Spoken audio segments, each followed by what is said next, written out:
ان کے رشتہ داروں کو مشرکین مکہ نے آمادہ کیا کہ وہ مسلمان ہو جانے والے رشتہ داروں کو خود سزا دے کر اور انہیں اسلام سے ہٹانے کی کوشش کریں، اور مسلمانوں کا تمسخر، ہنسی ٹھٹھا اڑانے، ان کو ذلیل کرنے، ان کو برا بھلا کہنے کی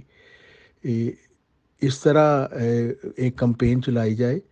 کہ یہ جو تھوڑے سے لوگ، چند لوگ اسلام لائے ہیں، یہ بھی اسلام چھوڑ دیں اور آئندہ بھی کوئی اس میں داخل ہونے کی جرات نہ کر سکے۔ حضرت بلال رضی اللہ تعالیٰ عنہ امیہ بن خلف کے غلام تھے۔ ان کے اسلام لانے کا جب پتہ چلا تو امیہ بن خلف نے ان کو کسی قسم کی تکلیفیں دینی شروع کی۔ گرم ریت پر لٹا کر چھاتی کے اوپر گرم پتھر رکھ دیا، مشکیں باندھ کر کوڑوں سے اس کو پیٹا جاتا تھا، بھوکا رکھا جاتا تھا، گلے میں رسی باندھ کر لڑکوں کے سپرد کر دیا جاتا، اور وہ شہر مکہ کے گلی کوچوں میں اور شہر کے باہر پہاڑوں میں لیے پھرتے اور مارتے پیٹتے تھے۔ ان تمام تکلیفوں کو حضرت بلال رضی اللہ تعالیٰ عنہ برداشت کرتے اور احد احد کا نعرہ لگائے جاتے تھے۔ یہ بھی ایک طرح کا، وہ اوباش لڑکوں نے ایک ان کا مذاق بنا لیا تھا، اور احد احد کے نعرہ پر ان کو اور تکلیفیں دیتے تھے۔ حضرت عمار رضی اللہ تعالیٰ عنہ اپنے والد یاسر رضی اللہ تعالیٰ عنہ اور اپنی والدہ سمیہ رضی اللہ تعالیٰ عنہا کے ہمراہ مسلمان ہو گئے تھے، اور ابو جہل ان کو ہر وقت دکھ، تکلیفیں اور درد دیتا تھا، ان کو ان سے ظلم کرتا تھا۔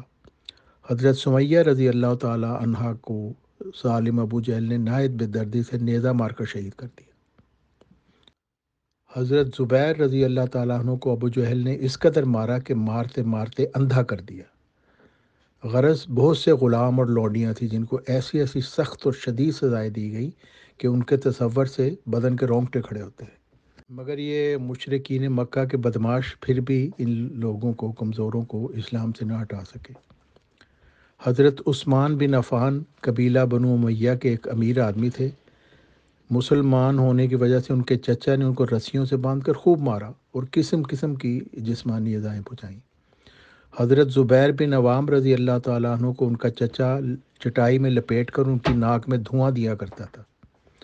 حضرت ابو ذر غفاری رضی اللہ تعالیٰ عنہ کو قریش نے قرآن پڑھتے ہوئے سن کر اس قدر مارا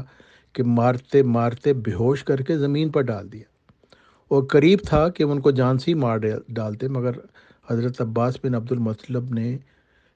قریش کو یہ کہہ کے روکا کہ یہ شخص بنو غفار تمہارے تجارتی قافلوں کے راستہ میں آباد ہے، اس کا قبیلہ، تو وہ تمہارا ناک میں دم کر دیں گے، تو پھر انہوں نے چھوڑ دیا۔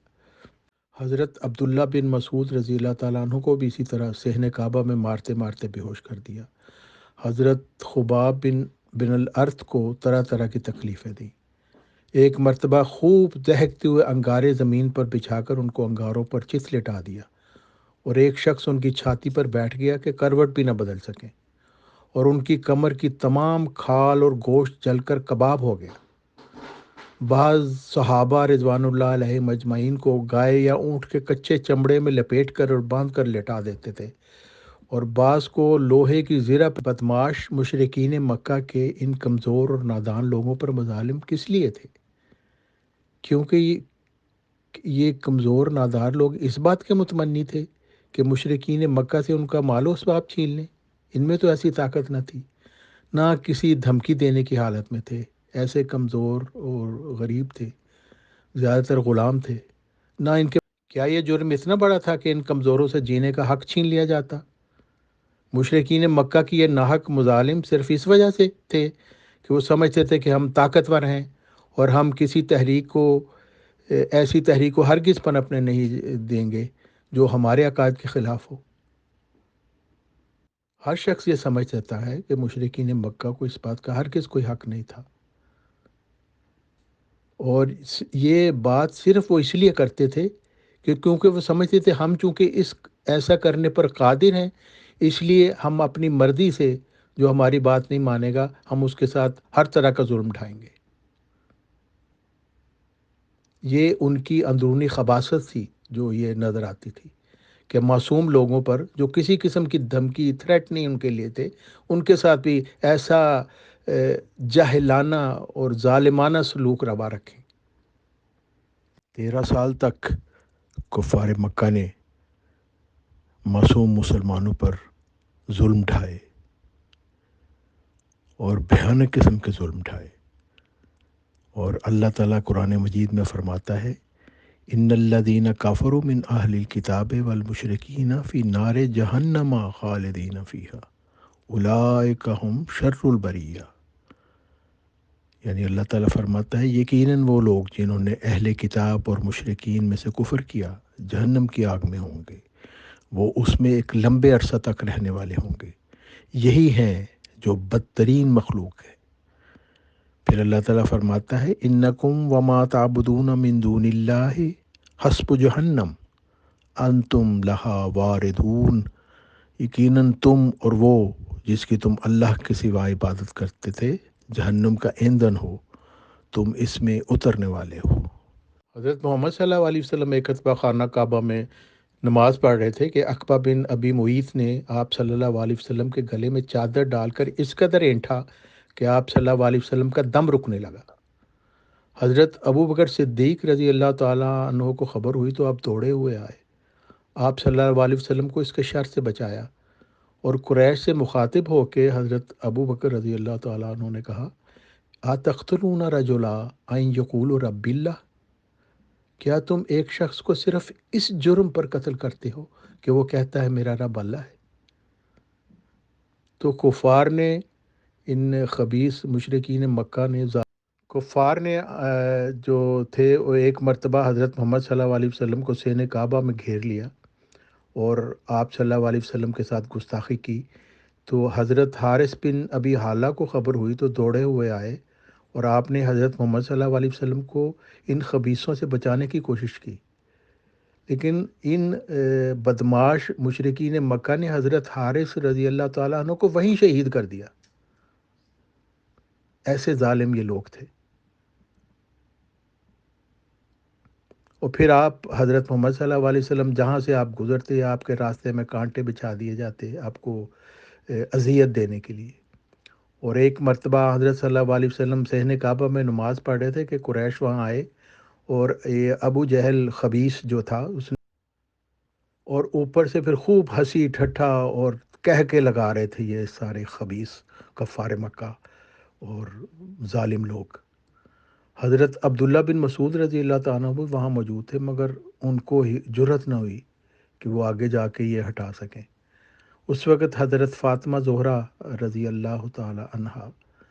جو بچی تھی آگے، انہوں نے آگے بڑھ کر باپ کی پشت پر سے یہ اوجڑی ہٹائی۔ پھر حضرت صلی اللہ علیہ وسلم کے مکان پر پتھر پھینکے جاتے تھے، گندگی کوڑا ان کے گھر کے اوپر پھینکتے تھے۔ اور ایک مرتبہ آپ حضرت محمد صلی اللہ علیہ وسلم نے باہر نکل کے فرمایا اے بنو عبد مناف، یعنی وہ جو ان کے اپنے ہی رشتہ دار تھے، ان کو کہا کہ یہ اچھا ہمسائیگی کا حق ادا کر رہے ہو۔ پھر کبھی ان کو مجنون کہتے، کبھی ساحر کہتے، کبھی جادوگر کہتے، اور ہر طرح کی تکالیف ان کو پہنچانے کی انہوں نے کوشش کی، لیکن یہ سارے ظالم ان بدماش خبیث مشرکین مکہ نے کیے ان معصوم کمزور غریب لوگوں پر۔ پھر حضرت صلی اللہ علیہ وسلم کے مکان پر پتھر پھینکے جاتے تھے، گندگی کوڑا ان کے گھر کے اوپر پھینکتے تھے۔ اور ایک مرتبہ آپ حضرت محمد صلی اللہ علیہ وسلم نے باہر نکل کے فرمایا اے بنو عبد مناف، یعنی وہ جو ان کے اپنے ہی رشتہ دار تھے، ان کو کہا کہ یہ اچھا ہمسائیگی کا حق ادا کر رہے ہو۔ پھر کبھی ان کو مجنون کہتے، کبھی ساحر کہتے، کبھی جادوگر کہتے، اور ہر طرح کی تکالیف ان کو پہنچانے کی انہوں نے کوشش کی، لیکن یہ سارے ظالم ان بدماش خبیث مشرکین مکہ نے کیے ان معصوم کمزور غریب لوگوں پر، جو کسی طرح کی ان کو تھریٹ نہیں تھے کر رہے۔ لیکن جب تو انہوں نے پھر اس طرح کیا کہ یہ جو مختلف شہر کے لڑکے روباش جو تھے بدماش، انہوں نے ان کو جگہ جگہ متعین کر دیا، کھڑے کر دیا کہ جہاں سے بھی حضرت صلی اللہ علیہ وسلم مسلمان گزریں تو وہاں تالیاں بجائیں، گالیاں دیں، اور ان کو راستوں اور گلی کوچوں میں پھرنے سے بھی باز رکھیں، یعنی ان کو آئسولیٹ کرنے کی کوشش کریں مکمل طور پر، ان کو ہر جگہ ذلیل کریں، آوازیں کسیں، اور باہر سے اگر کوئی مسافر آئے تو حضرت صلی اللہ علیہ وسلم کو بھی ان سے ملنے نہ دیں، اور جس طرح بس چلے ان کو اتنا ستائیں کہ وہ اپنی بات بیان نہ کر سکیں۔ تو پھر حضرت صلی اللہ علیہ وسلم نے مسلمانوں کو یہ مشورہ دیا کہ وہ یہاں سے ہجرت کر جائیں۔ چنانچہ چند مختصر سے لوگوں کا قافلہ، تقریباً 15 آدمی تھے اس میں، وہ چھپ کر مکہ سے نکلا، اور تاکہ جدہ کی بندرگاہ سے وہ جہاز لے کر حبشہ چلے جائیں، کیونکہ سنا تھا کہ حبشہ کا جو بادشاہ ہے وہ بہت نرم دل ہے۔ لیکن یہ جو خبیث مشرکین مکہ تھے، یہ ابو سفیان کے لگتے، معصوم ابو سفیان کے، یہ سارے کے سارے پھر ان کو جب پتہ چلا تو وہ ان کا پیچھا کرنے نکلے کہ یہ جو غریب آدمی بیچارے کمزور اپنی جان چھڑا کر ہم سے، ہمارے مظالم سے بھاگنا چاہتے ہیں، ان کو بھاگنے نہ دیا جائے، ورنہ یہ چلے جائیں گے تو ہم ظلم کس پہ کریں گے۔ مگر ان خبیث مشرکین، ظالم بدماش مشرکین مکہ کو ٹھنڈ نہیں پڑی، یہ پھر انہوں نے اپنا نمائندہ حبشہ بھیجا تاکہ شاہ نجاشی جو تھا حبشہ کا، جی کوئی دعویٰ کرے گا تو اگر اس کے خلاف ہوگا، اس کو دکھ دیں گے، تکلیف دیں گے، تو کون شخص ہے جس میں تھوڑی سی بھی کوئی انسانیت باقی ہے، وہ کہے گا ہاں تم بالکل حق بے جانب ہو، کیونکہ یہ تمہارے عقیدے کے خلاف بات کر رہا ہے۔ سارے دنیا کے لوگ اس پر لعنت ڈالیں گے۔ ہاں بدماش بڑے خوش ہوں گے کہ جی ہاں اچھا کیا تم نے کہ اس کے ساتھ ظلم کیا، لیکن جو شریف انسان ہے، شریف النفس انسان ہے، وہ کہے گا کہ بھئی وہ ایک بات کر رہا ہے، تمہیں نہیں پسند تو تم اس کو نہ مانو، تو تمہیں حق کس نے دیا ہے کہ تم ایک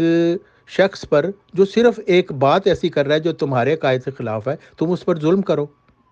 لیکن مشرکین مکہ چونکہ ایسے خبیث تھے، وہ سمجھتے تھے کہ ہمارا یہ حق ہے کیونکہ ہمارے پاس طاقت ہے، قوت ہے۔ پھر ایک دفعہ حضرت محمد صلی اللہ علیہ وسلم خانہ کعبہ میں بیٹھے ہوئے تھے،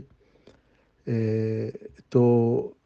نہیں، یہ کوہ صفا کی بات ہے کہ اس کے دامن میں بیٹھے تھے کہ ابو جہل خبیث جو ہے وہ وہاں پہ آ گیا، اور حضرت محمد صلی اللہ علیہ وسلم کو دیکھ کے اس نے پھر گالیاں بکنی شروع کر دیں۔ حضرت محمد صلی اللہ علیہ وسلم چپ کر کے اس کی بکواس سنتے رہے، تو اس کو ٹھنڈ نہیں پڑی، اس نے ایک پتھر اٹھا کر حضرت محمد صلی اللہ علیہ وسلم کے سر پر مارا، اور آپ کا ماتھا زخمی ہو گیا اور خون بہنے لگا۔ حضرت محمد صلی اللہ علیہ وسلم خاموشی سے جب گھر چلے آئے تو پھر جب حضرت حمزہ نے یہ دیکھا، حالانکہ وہ اس وقت ایمان نہیں تھے لے کے آئے، تو وہ پھر انہوں نے جا کے ابو جہل کو اس کی سزا دی جا کے کہ تم، اور پھر ان خبیث مشرکین مکہ نے، ظالم بدماش مشرکین مکہ نے یہ پلاننگ شروع کر دی کہ کسی طریقے سے حضرت محمد صلی اللہ علیہ وسلم کو ہی قتل کر دیا جائے تاکہ یہ ساری مصیبت کی جو جڑ ہے وہی ختم کر دی جائے۔ تو حضرت عمر جو تھے ان کو ابو جہل نے ایک دفعہ سنا کہ وہ کہہ رہے تھے کہ جو مشرکین مکہ کی ایک مجلس میں انہوں نے وعدہ کر رہے تھے کہ میں اس فتنہ کو خود ہی مٹائے دیتا ہوں تاکہ نہ حضرت محمد صلی اللہ علیہ وسلم رہیں گے، نہ یہ فتنہ رہے گا۔ تو ابو جہل خبیث نے یہ سن کے کہا عمر کو کہ میں تمہیں 100 اونٹ اور 1000 اوقیہ چاندی دوں گا انعام میں، اگر تم یہ کام ہمارا پورا کر دو، ہمارے دل میں ٹھنڈ ڈال دو یہ محمد صلی اللہ علیہ وسلم کو قتل کر کے۔ یعنی اتنا مال تھا اس خبیث کے پاس۔ بہرحال ننگی تلوار لے کے وہ نکلے حضرت عمر، تو کسی نے کہا تم کہاں جا رہے ہو؟ کہ جی میں نے ٹنٹا ہی مکا دینا آج محمد کو قتل کر کے، تو یہ ساری مصیبت کی جڑی ختم کر دوں گا۔ تو کسی نے کہا کہ بھئی وہ تو تمہاری تو اپنی بہن بھی اسلام قبول کر چکی ہے، بنوئی بھی اسلام قبول کر چکے ہیں۔ تو وہ تلوار لیے وہ سیدھے اپنے گھر پہ لے آئے۔ تو بہرحال وہ واقعہ آپ نے سنا ہوا ہے کہ قرآن شریف انہوں نے سن لیا، دل نرم ہو گیا، تو پھر وہی تلوار لے کے حضرت محمد صلی اللہ علیہ وسلم کے پاس گئے اور اسلام قبول کر لیا۔ تو اس وقت یہ جب حضرت عمر نے اسلام قبول کیا تو اس وقت صرف 30 لوگ کی تعداد تھی۔ پھر انہوں نے کفار مکہ خبیثوں نے سوچا کہ حضرت محمد صلی اللہ علیہ وسلم کے اوپر ہم ہاتھ نہیں ڈال سکتے کیونکہ ان کے چچا ابو طالب۔ پھر تاریخ کا وہ سب سے دردناک لمحہ تھا جب ان خبیث مشرکین مکہ بدماشوں نے یہ سوچا کہ اور تو سارے راستے بند ہو چکے ہیں، کوئی فرق نہیں پڑا، سارے مظالم کر لیا، ہنسی ٹھٹا کر لیا، یہ بات نہیں آئے، تو انہوں نے سوچا کہ ہم ان کا بائیکاٹ کر دیتے ہیں، اور سارے جو بڑے بڑے خبیثوں کے سردار یہ قریش مکہ تھے، ان سب نے پھر قسمیں کھا کے عہد نامہ پر دستخط کیے، اور یہ عہد نامہ خانہ کعبہ میں لٹکا دیا کہ ان کے ساتھ کوئی کسی قسم کا تعلق نہیں رکھے گا، کوئی ان کو کھانا نہیں دے گا، اور ان کو ایک تنگ سی گھاٹی میں ان کو محصور کر دیا سب کو بیچاروں کو۔ اور یہ ظلم یہ 3 سال تک رہا۔ اس ظالمانہ قید کے واقعات آپ پڑھیں تو آپ کو پتہ چلتا ہے کہ کس طریقے سے بیچارے مسلمان بھوک سے بےتاب ہو کر درختوں کے پتے کھاتے تھے، کسی کو کہیں سوکھا چمڑا مل گیا تو اسی کو صاف نرم کر کے بیچارے آگ پر بھون کے کھا لیتے تھے۔ 3 سال تک یہ عرصہ رہا اور ظلم، اور پھر جب یہ مصیبت ٹلی اور کچھ کفار مکہ میں سے کسی کو ترس آ گیا ان پر، تو وہ پھر ان کو وہاں سے نکالا گیا، لیکن وہ جو ظلم انہوں نے سہے، حضرت ابو بکر صدیق حالانکہ وہ ایک امیر آدمی تھے، لیکن قریش کے مظالم سے بیچارے اتنے زیادہ تنگ آ گئے کہ انہوں نے ہجرت کا ارادہ کیا اور مکہ سے نکلے۔ راستے میں ابھی 4 منزل کے فاصلے پر ہی تھے تو ایک قبیلہ کارا کے ایک سردار ادغنا جو تھے ان سے ملاقات ہوئی۔ انہوں نے کہا آپ کہاں جا رہے ہیں؟ انہوں نے کہا میری قوم نے مجھے اس قدر ستایا ہے، اس قدر میرے ساتھ ظلم کیا ہے، ایسی میری ذلت کی ہے کہ میں سوچ رہا ہوں کہ میں مکہ سے نکل کر کہیں اور چلا جاؤں اور اپنے رب کی عبادت کروں۔ تو انہوں نے کہا آپ تو ایسے شخص ہیں جس کو مکہ سے نہیں نکلنا چاہیے، اور آپ کی قوم کو یہ گوارا نہیں ہونا چاہیے کہ آپ مکہ سے نکلیں۔ تو انہوں نے کہا میں آپ کو پناہ میں لیتا ہوں، آپ میرے ساتھ چلیں۔ تو حضرت ابو بکر صدیق جب آئے تو وہ یہ ادغنا جو تھا اس نے پھر سب کو یہ خبیث قریشیوں کو جمع کر کے کہا کہ تم کیسے ظالم بدماش لوگ ہو، ایک نیک شخص کو تم نکالتے ہو یہاں سے، تمہارے لیے تو فخر کا مقام ہونا چاہیے کہ حضرت ابو بکر صدیق رضی اللہ۔ پھر مکہ والوں سے مایوس ہو کر حضرت محمد صلی اللہ علیہ وسلم طائف گئے، جو قریب ایک بستی تھی، تو وہاں پہ آپ نے تبلیغ کرنے کی کوشش کی، لیکن ان کو پیغام سننے کے ساتھ ہی ان لوگ پھر وہ وقت آ گیا کہ بیچارے یہ غریب، یعنی یہ ٹوٹل 100 سے بھی کم لوگ تھے بیچارے، غریب اور غربا، مسکین، غلام، جو کسی طرح کی تھریٹ نہیں تھے یہ خبیث قریش مکہ کے خلاف، لیکن ان کی یہی بدماشی تھی کہ ان کی جرت کیسی ہے کہ ہماری عقیدے کے خلاف کوئی بات کرے۔ تو اتنے ظلم ڈھائے متواتر کہ آخر پھر اللہ تعالیٰ کی طرف سے بھی حکم ہو گیا کہ اب آپ مدینہ کی طرف ہجرت کر جائیں تمام مسلمان۔ تو آہستہ آہستہ کر کے بیچارے چھپ کے وہاں سے نکلنے لگے، کیونکہ نکلنے بھی نہیں تھے دیتے، کیونکہ ان کو تو مزہ اس سے آتا تھا کہ ان غریبوں پر ظلم کریں۔ اور مطلب ایک لڑکے نے دعویٰ کیا کہ وہ نبی ہیں، تبلیغ شروع کی، خاندان سے مخالفت ہوئی، سماج سے مخالفت ہوئی، جو کہ عام طور سے سبھی کی ہوتی ہے، تو اس کے بعد انہیں یہ موقع مل گیا کہ وہ لوٹ مار مچا دیں اپنی فوجوں کے ساتھ، جن کو حضرت ام سلمہ رضی اللہ تعالیٰ عنہ کہتی ہیں کہ میرے شوہر ابو سلمہ رضی اللہ تعالیٰ عنہ نے جب ہجرت کا ارادہ کیا تو مجھ کو اونٹ پر بٹھایا، میری گود میں میرا چھوٹا بچہ سلمہ تھا۔ جب ہم روانہ ہوئے تو میرے قبیلہ کے لوگوں نے ابو سلمہ کو آ کر گھیر لیا اور کہا تو جا سکتا ہے، لیکن یہ نہیں ہو سکتا کہ تو ہماری لڑکی کو لے جائے۔ اتنے میں جی آپ فکر نہ کریں، میں لوٹ مار پہ بھی آؤں گا، اور جیسے کہ میں نے وعدہ کیا ہے کہ جب میں آپ کو بتاؤں گا تو پھر جس میں بھی کوئی انصاف کی رمق ہے وہ سمجھ جائے گا کہ لوٹ مار کس طرح کی تھی۔ حضرت صہیب رومی رضی اللہ تعالیٰ عنہ جب مکہ سے جانے لگے تو ان کا تمام مال و اسباب مکہ والوں نے چھین لیا۔ یہ لوٹ مار کس نے کی تھی؟ یہ خبیث مشرکین مکہ بدماشوں نے کی تھی۔ ایک غریب آدمی، ایک آدمی آپ کا گھر، آپ کا شہر چھوڑ کر جا رہا ہے، تو آپ نے سارا مال ان کا چھین لیا، ہزاروں روپیہ کا مال زر چھین کر، اور ان کو کہا کہ ہاں ٹھیک ہے اب جاؤ پھر۔ یہ تھے مشرکین مکہ۔ حضرت حشام بن عاص نے جب ہجرت کا ارادہ کیا تو مشرکین مکہ کو خبر ہو گئی، بدماشوں کو۔ انہوں نے حضرت حشام رضی اللہ تعالیٰ عنہ کو پکڑ کر قید کر دیا اور ہر طرح کی تکلیفیں ان کو پہنچائی۔ پھر حضرت عباس رضی اللہ تعالیٰ عنہ ہجرت کر کے مدینہ پہنچ گئے تو ابو جہل ان کے پیچھے آیا اور دھوکہ دے کر پھر مکہ میں لایا اور پھر ان کو قید کر دیا۔ یعنی ایسے ظالم تھے کہ وہ جانے والوں کے پیچھے۔ اور پھر یہ خبیث مشرکین مکہ، ظالم لوگ، بدماش، انہوں نے دیکھا کہ یہ اب ہمارے ہاتھ سے یہ نکلتے جا رہے ہیں، تو اس وقت حضرت محمد صلی اللہ علیہ وسلم کو ابھی حکم نہیں تھا ہوا وہاں سے جانے کا، تو انہوں نے پھر سارے یہ جو خبیثوں کے سردار تھے یہ سارے مل کے انہوں نے ایک میٹنگ کی، اور یہ انہوں نے مشورہ کرنے کی کوشش کی کہ اس وقت کیا کرنا چاہیے۔ تو ان میں خبیثوں کا سب سے بڑا سردار وہ ابو جہل ہی تھا۔ اس نے کہا کہ میری رائے یہ ہے کہ ہر ایک قبیلہ سے ایک ایک تلوار بازی کے ماہر کو منتخب کیا جائے، اور یہ سارے کے سارے لوگ ایک ہی وقت میں چاروں طرف سے حضرت محمد صلی اللہ علیہ وسلم کو گھیر کر ایک ساتھ وار کر کے ان کو قتل کر دیں، اور اس قتل کے فعل کا انجام یہ ہوگا کہ پھر محمد کا خون جو ہے وہ تمام قبائل پر تقسیم ہو جائے گا، اور بنو ہاشم جو ہے وہ پھر تمام قبائل سے مقابلہ نہیں کر سکیں گے، تو ہم کہیں گے ٹھیک ہے ہم خون بہا دے دیتے ہیں اس کا۔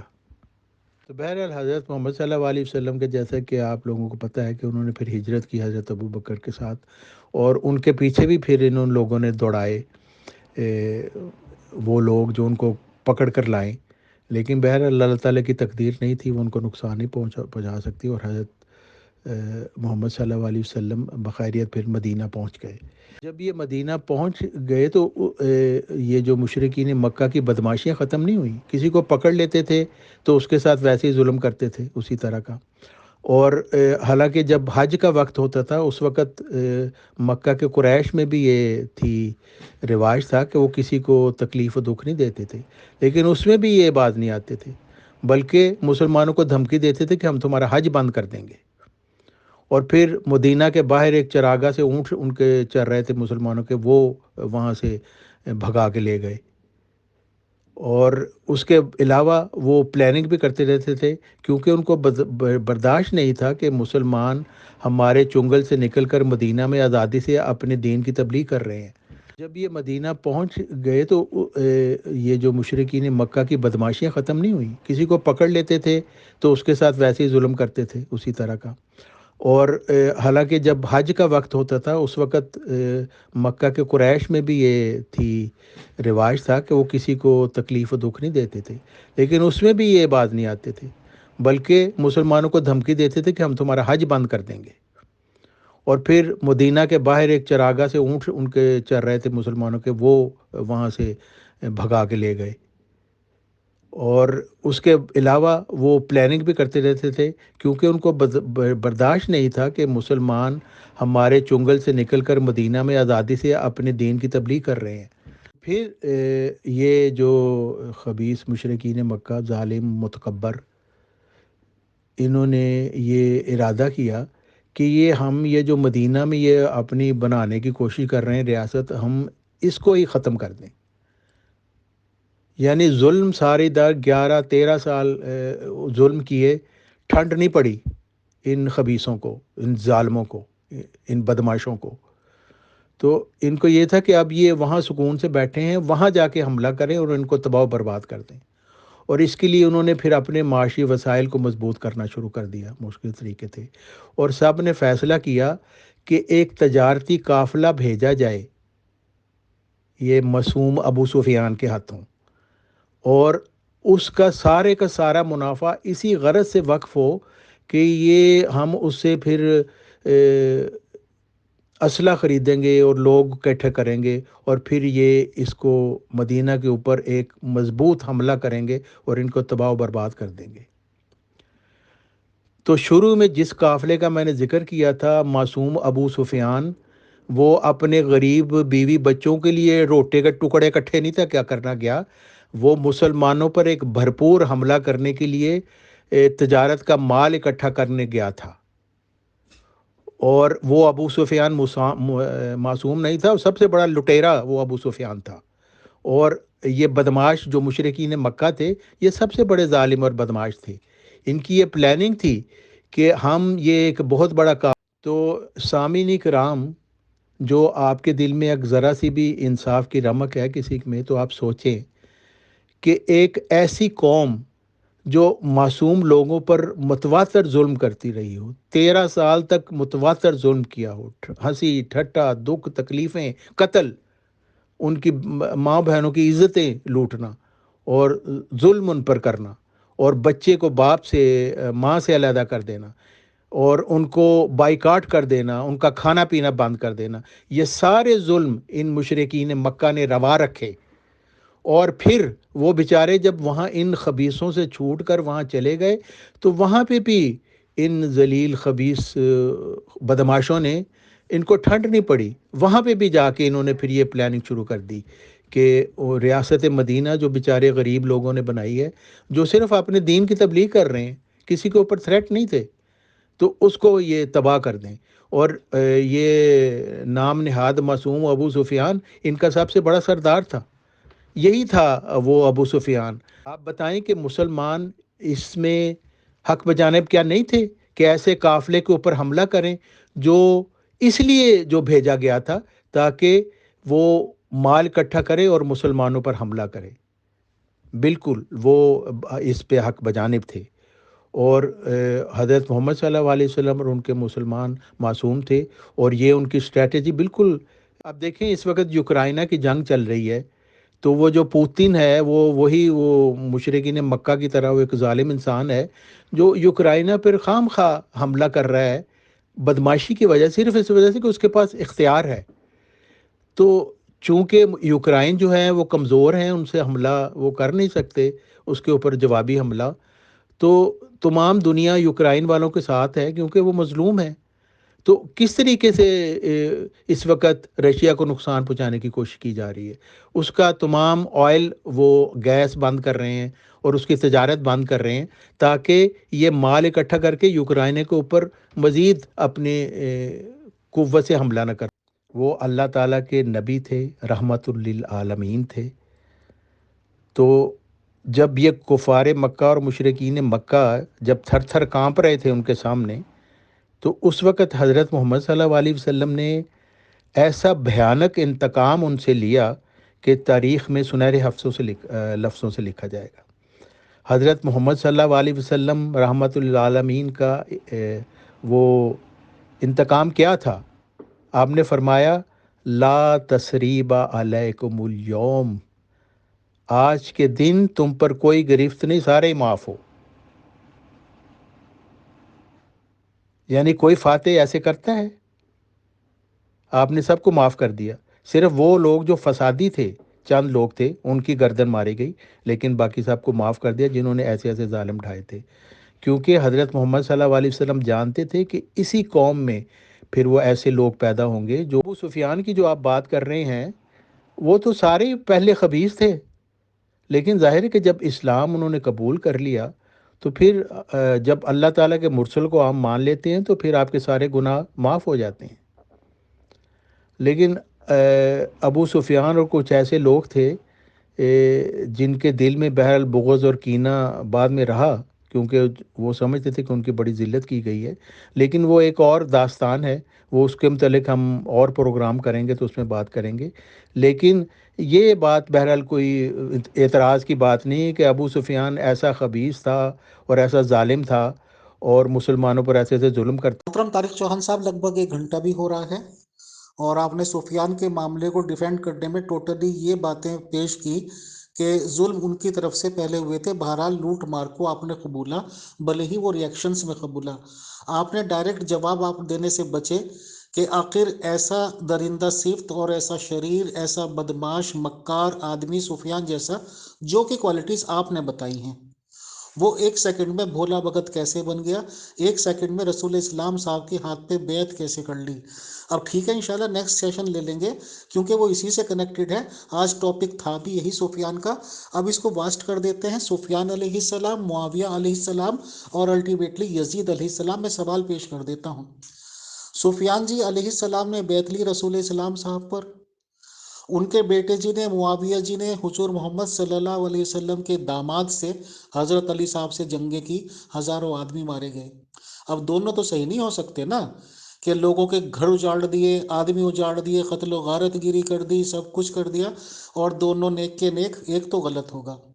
پھر الٹیمیٹلی یزید علیہ السلام نے رسول محمد صلی اللہ علیہ وسلم کی فیملی کو ہی نمٹا دیا۔ 70-72 نفوس تھے، جس میں کہ دودھ منہ بچے سے لے کے امام حسین علیہ السلام بزرگ تک۔ اور سوال یہ بھی ہے کہ یزید تو اپنے دربار میں بیٹھا تھا، فوجیں ہی کام کر رہی تھی نا، سب لوگوں نے کلمے بھی پڑھے ہیں، ان کی گردن بھی کاٹی ہے۔ جی آپ نے بہت صحیح بات کی ہے کہ یہ وہ لوگ تھے جنہوں نے حضرت محمد صلی اللہ علیہ وسلم پر، جنہوں نے دیکھا تھا بلکہ، اور ان کی اولادیں تھیں وہ، اور پھر ایسی ایک شرمناک تاریخ ہے اسلام کی جس کے اوپر ان مسلمانوں کے سر جھک جاتے ہیں کہ یہی لوگوں نے پھر کیسے اہل بیت کے ساتھ کیسے کیسے ظلم کیے۔ اور یہی بات میں آپ کو بتانا چاہتا تھا، لیکن مجھے یہ تھا کہ بات لمبی ہو جائے گی، کہ یہ ابو سفیان اور اس کی کماش کے لوگ جو تھے، یہ اسلام تو لے آئے تھے مجبوراً، کیونکہ ظاہر ہے جب سر کے اوپر چڑھ کے اتنی بڑی فوج تو کیا کرتے، لیکن پھر ان کے دل کے بغض اور کینے نہیں نکلے۔ امیر معاویہ نے جو کیا، حضرت علی جو خلیفہ راشد تھے ان کے ساتھ کیسے کیسے انہوں نے پلاننگ کی اور ان کو تکلیف دکھ پہنچانے کی کوشش کی۔ جنگ صفین میں 70,000 مسلمان جان سے ہاتھ دھو بیٹھے، یہ معاویہ کی بغاوت تھی۔ اور پھر معاویہ نے سب سے بڑا ظلم جو اس نے کیا وہ یہ تھی کہ اپنے ایک شرابی کبابی بدماش بیٹے یزید کو خلافت پر مسلط کر دیا۔ خلافت تو کوئی نہیں تھی، وہ ملوکیت تھی، امیر معاویہ سے ہی ہو گئی تھی۔ محترم طارق چوہان صاحب، یہ والی جو آڈیو آپ نے کی ہے 1 منٹ 36 سیکنڈ کی، کیا اس پہ احمدی جماعت قادیان کے ممبرس بھی یہی خیالات رکھتے ہیں؟ کیا احمدی جماعت یا احمدی لوگ جو ہیں اس پہ متفق ہیں اس بیان پہ آپ کے، یا یہ کہ مسلمانوں کی طرح بھی کچھ لوگ رکھتے ہیں کہ ادھر سفیان بھی رائٹ، ادھر پروفٹ آف اسلام بھی رائٹ، ادھر معاویہ بھی رائٹ، ادھر علی جی بھی رائٹ، ادھر یزید بھی رائٹ، اور ادھر حسین صاحب بھی رائٹ؟ ایسا تو نہیں رکھتے نا؟ جی آپ کا نام تو مجھے نہیں معلوم، لیکن آپ نے سوال یہ ایک اچھا کیا، سوال دلچسپ سوال ہے کہ حضرت محمد صلی اللہ علیہ وسلم نے ان پر کیوں ٹرسٹ کیا۔ دیکھیں، حضرت محمد صلی اللہ علیہ وسلم ایک انسان تھے، اور انہوں نے جو بھی اسلام قبول کرتا تھا اس کے اوپر وہ ٹرسٹ کرتے تھے، کیونکہ دل کے حال اللہ تعالیٰ جانتا ہے، اور اللہ تعالیٰ بھی انسان کے دل کی حالت جو ہے وہ لوگوں پر ظاہر نہیں کیا کرتا جب تک کہ وہ اپنے اعمال سے اس کو ظاہر نہ کرتے۔ تو حضرت محمد صلی اللہ علیہ وسلم نے سب پر ٹرسٹ کیا جو بھی تھے۔ ابو سفیان بلکہ اپنے لیے مراعات بھی اس نے حاصل کی، امیر معاویہ کے لیے اس کو یہ تھا کہ میرا بیٹا جو ہے وہ ذرا حضرت محمد صلی اللہ علیہ وسلم کے قریب ہو جائے تاکہ پھر بعد میں اس کو پھر مراعات ملے۔ بہرحال وہ ایک لمبی تاریخ ہے، بعد میں کسی وقت بات کریں گے۔ لیکن حضرت محمد صلی اللہ علیہ وسلم ابو سفیان کے ساتھ بہت ہمدردی اور پیار کا سلوک کرتے رہے، تاریخ اسلام میں آپ پڑھ کے دیکھیں۔ وہ ان کی دلجوئی کرنا چاہتے تھے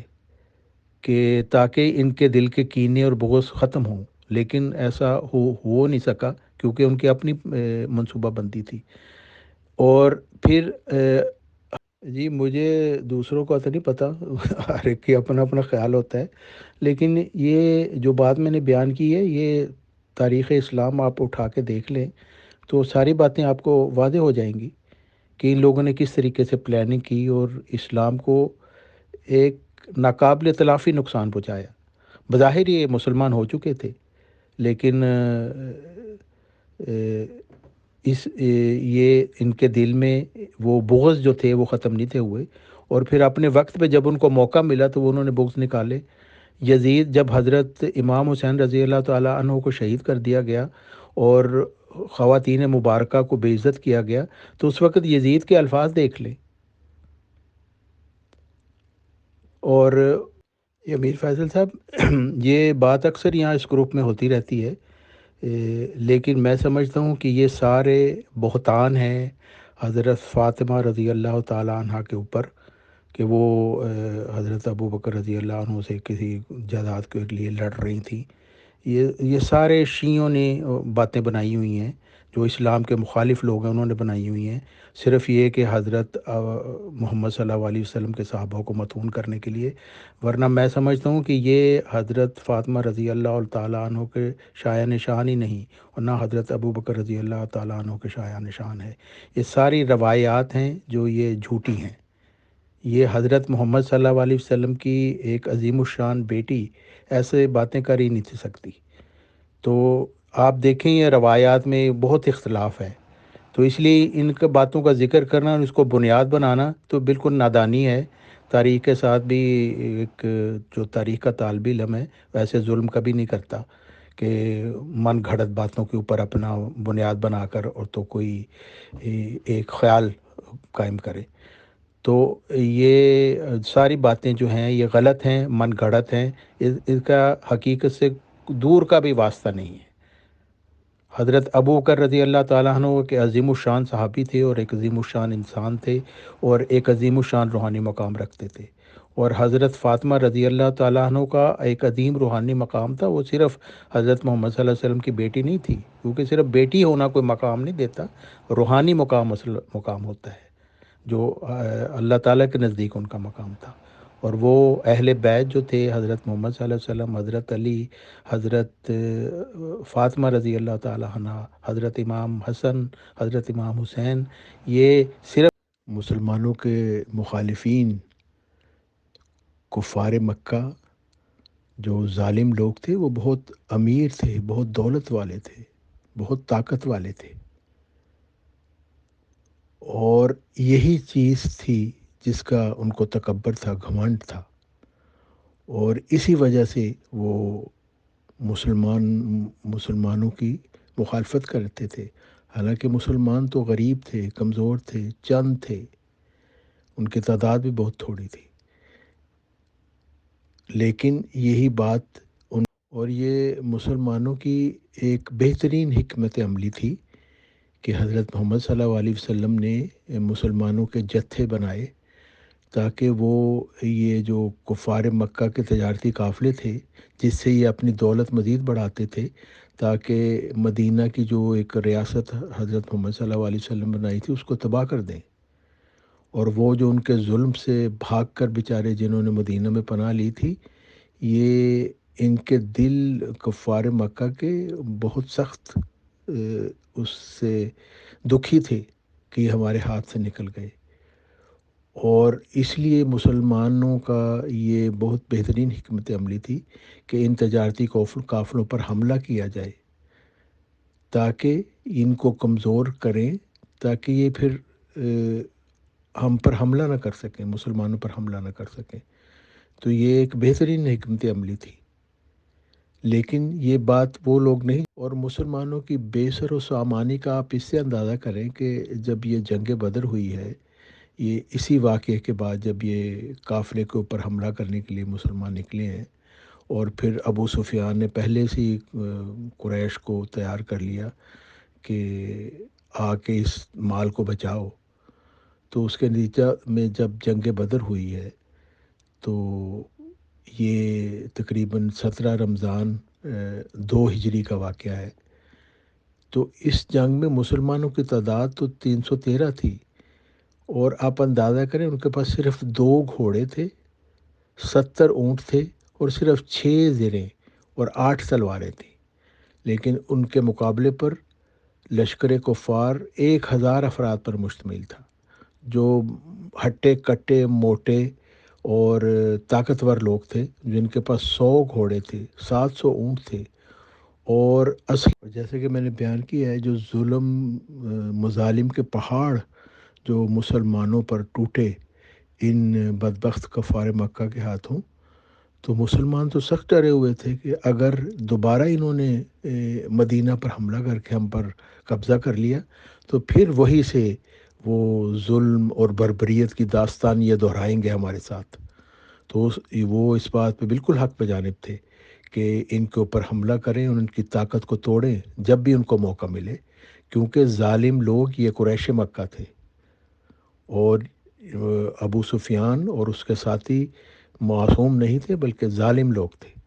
اور ان کی تجارت اسی لیے تھی تاکہ وہ مزید طاقت حاصل کر کے مدینہ کی ریاست کی اینٹ سے اینٹ بجا دیں۔ اس لیے مسلمانوں کو اپنے دفاع کا پورا پورا حق تھا، اور اس سلسلے میں منصوبہ بندی کرنے کا بھی انہیں پورا پورا حق تھا۔ یہ جو 313 مسلمان تھے جو غریب، کمزور، بے سر و سامانی کی حالت میں تھے، جن میں سے اکثر ایسے لوگ تھے جن کے پاس پہننے کے لیے جوتے تک نہیں تھے، ان کے ہاتھوں سے پھر یہ بڑے بڑے موٹے سنڈے یہ کفار مکہ مارے گئے۔ ابو جہل بھی مارا گیا جو حضرت محمد صلی اللہ علیہ وسلم کو جسمانی اور ذہنی دکھ دیتا تھا، اور وہ سردار بھی مارا گیا جو امیہ بن خلف، جس نے حضرت بلال رضی اللہ تعالیٰ عنہ پر بے شمار ظلم اٹھائے۔ اور اسی جو جنگ تھی اس میں قریش مکہ کے 70 آدمی مارے گئے، جس میں سے 36 حضرت علی کرم اللہ وجہ کے ہاتھوں قتل ہوئے، اور 70 سے زیادہ گرفتار ہوئے، اور